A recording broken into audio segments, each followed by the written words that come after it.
Hizb ut তাওহীদের বিরোধিতা সেই শ্রেণীটাই করে যারা ধর্ম ব্যবসা করে আসছে, যারা ধর্ম ব্যবসা করে আপনার বিভিন্নভাবে টাকা অর্জন করছে, সেটা মুর্দা দাফন করে বলেন, সেটা আপনি জানাজা পড়িয়ে বলেন, সেটা আপনি বিয়ে শাদী করে বলেন, তালাক দিয়ে বলেন, অথবা আপনি নামাজ পড়িয়ে বলেন।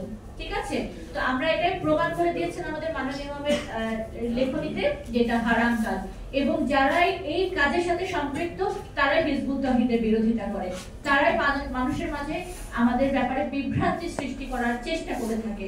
তারা মানুষকে আমাদের ব্যাপারে এমন সব মানে অনৈতিক কথা বলে, এমন সব মিথ্যা কথা আমাদের ব্যাপারে বলে, যে মানুষটা আমার ব্যাপারে জানে না সে তাদের কথাতে প্রভাবিত হয়ে যায়, এবং তারা মনে করে হিজবুত তাওহীদ বুঝি এমনই। যেমন আমি আপনাকে দুই একটা কথা যদি বলি, আপনাকে বলবে যে হিজবুত তাওহীদ নামাজ পড়ে না, একজন বলবে, আরেকজন বলবে হিজবুত তাওহীদ নামাজ পড়ে কিন্তু 3 ওয়াক্ত পড়ে, আরেকজন বলবে হিজবুত তাওহীদ পূব দিকে ফিরে নামাজ পড়ে। তাহলে তিনজন তিন রকম কথা শুনে তো হিজবুত তাওহীদ সম্পর্কে অলরেডি ভ্রান্ত হয়ে গেছে। আপনি তো আমার ব্যাপারে জানলেনই না, আমার কনসেপ্টটা কি আপনি শুনলেনই না, আমি কি আইডিওলজি আপনাকে প্রপোজ করছি সেটা সম্পর্কে আপনি জ্ঞানই রাখলেন না, আপনি বলেন এরা কাফের, শেষ, এদেরকে এখান থেকে বিতাড়িত করতে হবে।